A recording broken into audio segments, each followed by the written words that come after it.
highlights channel of the Ranveer Show. This is TRS Clips. Have you been to Iran? Okay, so Iran is a very, very curious case. In 1979, when the Shah was deposed, Iran had a higher per capita income and was at least, or if not possibly more industrialized than Taiwan and South Korea. Okay. And then the so-called Islamic Revolution, Khomeini, happens. And that industrialization is aborted. Everything just freezes in time, right? Today, had that trajectory continued, they would have probably been ahead of South Korea and they would have been like, say, Dubai or Doha in terms of living standard. They would have been a fully developed country, very stable, possibly. I mean, it's impossible to predict. I'm going out on a limb out here. But, Khomeini's real problem wasn't that he was a religious fanatic.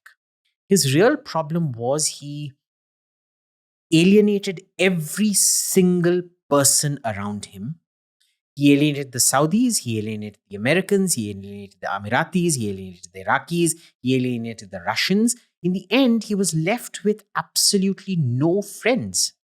So, in the first few years of the Iran-Iraq war, when he was winning the war, everybody, the Russians and the Americans, who couldn't stand each other and were threatening to nuke each other, got together to supply Saddam Hussein with equipment to defeat the Iranians.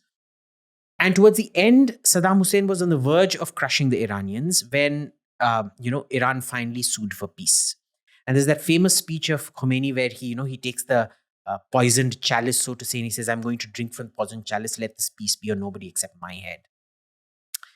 And they are a society whose creativity, culture, everything have kind of been caged up.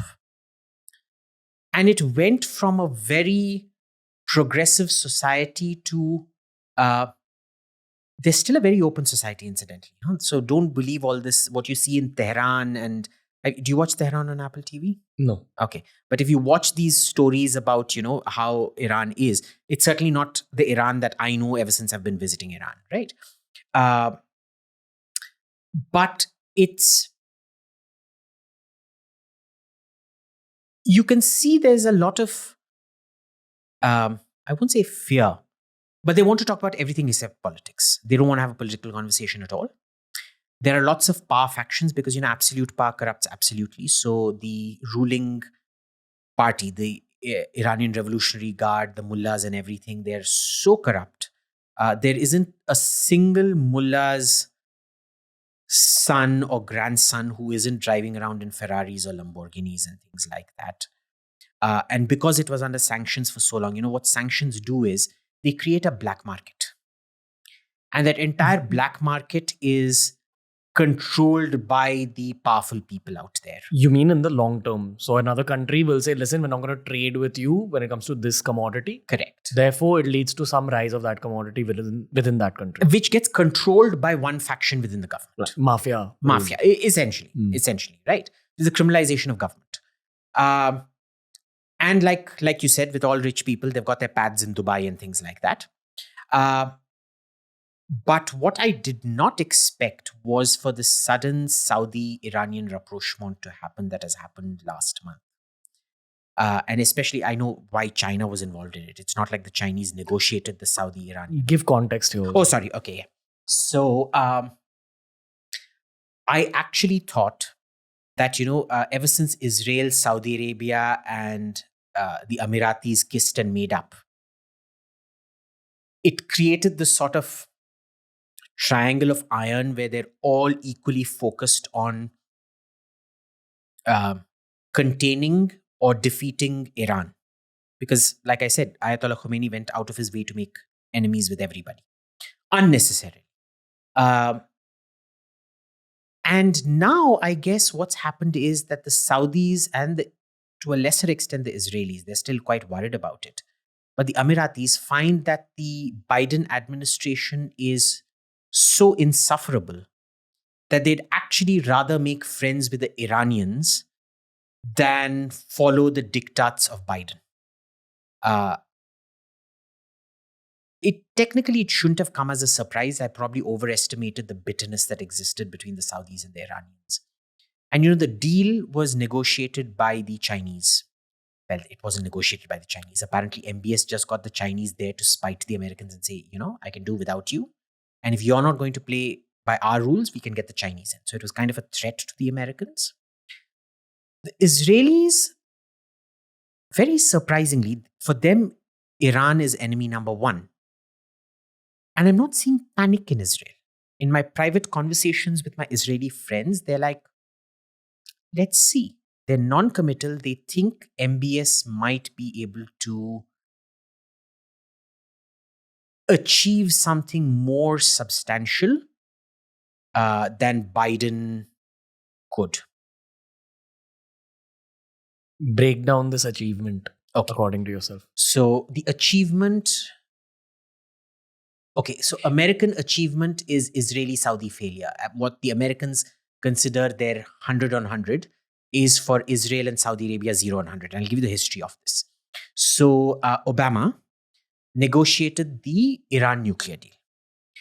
And Saudi Arabia and Israel's big problem with the Iran nuclear deal was it wasn't a permanent deal. Right, it was a 15 to 20 year period where Iran would not go nuclear. It would have safeguards on its nuclear reactors and things like that. But in return, America removed sanctions that weren't just related to nuclear weapons building. They also removed sanctions that were related to terrorism. And remember, the prime target of Iranian terrorism has been Israel and Saudi Arabia. Less Saudi Arabia, more Israel. So they were getting very upset that you're actually rewarding these guys. They've not toned down their terrorism, and you haven't even got a permanent renunciation of nuclear weapons from the Iranians. At the end of that 15-20 year period, they're still going to have all the capacities to build nuclear weapons, but they'll also build up their economy. They'll be in a very good position to resist more sanctions if they're imposed 20 years down the line. So the Israelis and the Saudis and the Emiratis, they hated Obama. They even now in private, they use some of the most choicest abuses for Obama, which is very surprising for the Republicans because they always used to accuse him of being a Muslim. And it's quite surprising what the Israelis and especially what the Arabs use for him in private is like next level. I'm going to repeat it here. Then came Trump. And Trump had a very different idea. The problem with... You've heard that poem, no? The 6 wise men of Hindustan who went to see the camel. And they all touch a different part and they think it's a totally different beast. So the problem here was that there was so much so-called expertise on how to deal with the Saudis, how to deal with Iran, how to make peace between the Arabs and the Israelis. Trump said, you're all morons. Get out of here. He cracked down on Iran. He cancelled the deal because he said, look, let me first create a common enemy. You guys hate each other, but you hate the Iranians more. Let's all gang up on the Iranians and then you'll see how you two are connected to each other. And that kind of opened up a sort of diplomatic rapprochement between the Emiratis, the Saudis on the one hand, and the Israelis. And so, Trump brought about more diplomatic recognition of Israel in his 4 years than the previous 7, 8, 9 presidents had over the previous 40, 50 years. Just by saying, listen, get together, target that enemy. It's a very classical use case from geopolitics. Exactly. When people are fighting together, get them together and say, listen, don't fight amongst each other, fight against that. Yeah, and it's a very basic principle of geopolitics, right? It's almost like 2 + 2 = 4. This is not something that requires rocket science or a PhD to understand. And yet in all that sort of pseudo-scholarly, pseudo-academic discourse in DC, they had made this seem like a very complicated problem, which it was not. Right? They went on insisting the Saudis and the Emiratis will never work with the Israelis unless there's a free Palestine. And both the Saudis and the Emiratis were happy to just dump Palestine. These days, they don't even bother criticizing when Israel does something to the Palestinian territories, right? Only girls on Instagram do. Yeah, only girls on Instagram. Some girls, not all girls. And Twitter too, and Facebook. Yeah. Yeah. And see, you keep looking at the girls. I keep looking at what the boys do. The boys don't do this, by the way. Only the girls do. What happened was, after that, after Trump loses the election, you have Biden. Now, Biden hates MBS because he thinks MBS so MBS in Saudi Arabia, Mohammed bin Salman, and Mohammed bin Zayed, MBZ in UAE, gave Trump diplomatic victories that Trump did not deserve.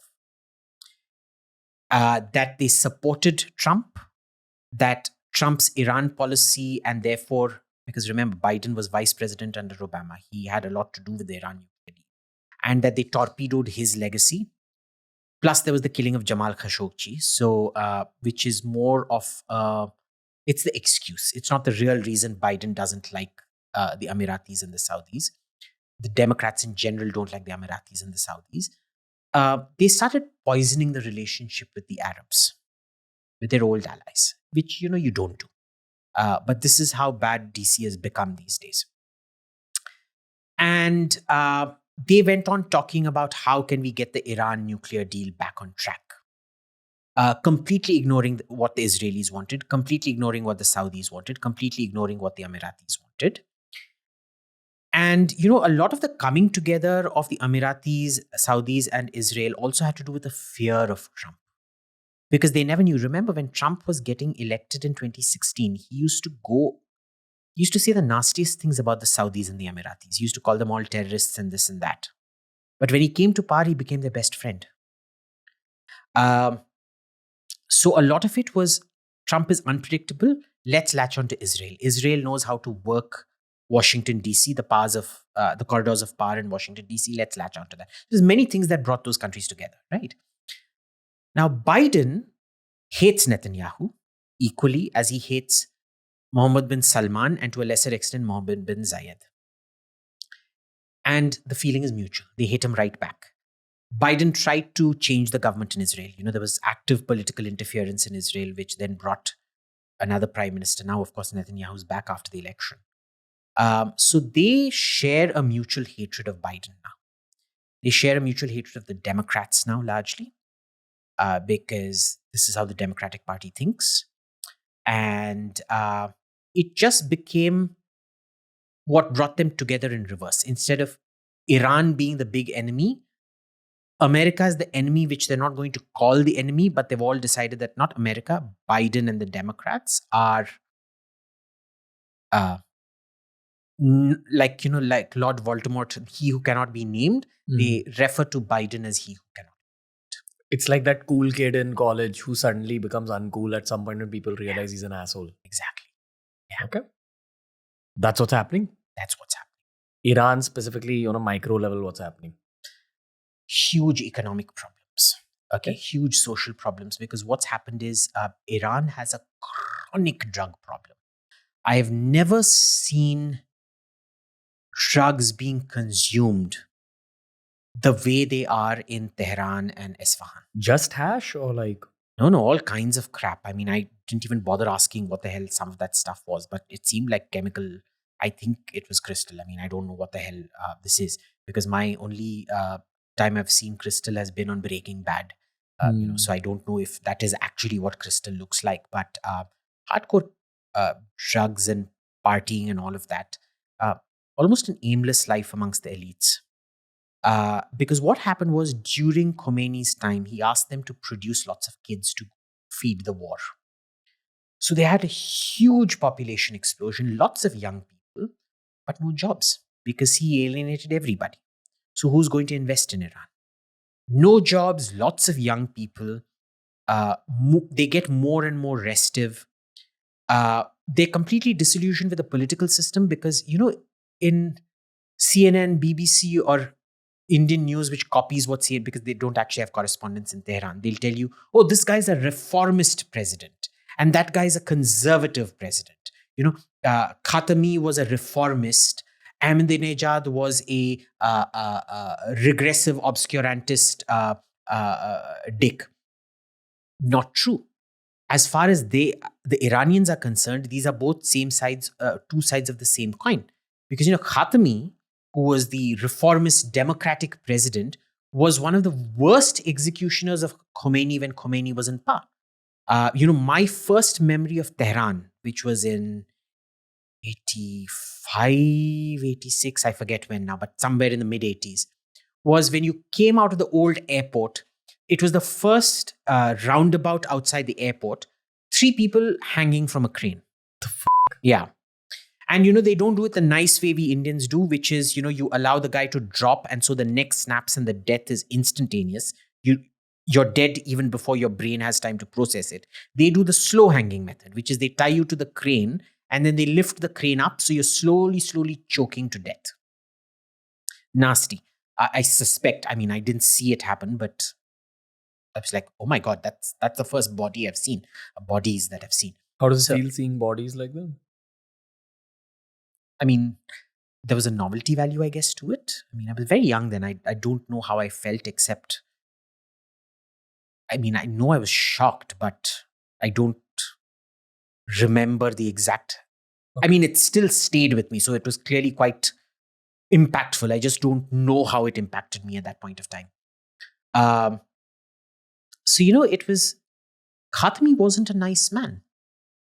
All these people that the Western press will tell you are reformist, pro-democracy, they were nasty pieces of shit. So, now there is actually people who want something different. And you saw that, I think, during the 2014, 15, 16, I forget when, people's uprisings against all governments, so-called reformist or conservative. What you're seeing today in terms of, the hijab removal movement, it's a mix. There is a sort of elitist element to it, but a lot of the people who are equally disillusioned with both sides are also joining. It's just impossible to tell because I've not been able to communicate with all my friends for a very long time. They're blocked. WhatsApp is blocked. Instagram is blocked. Everything is blocked. I think, and most of them have Android, so they can't even come on Apple Messenger, and Apple Messenger isn't blocked for some strange reason. Okay. iMessage, sorry. So these are playlists made especially for you. We've tailor-made learning experiences for you on TRS Clips.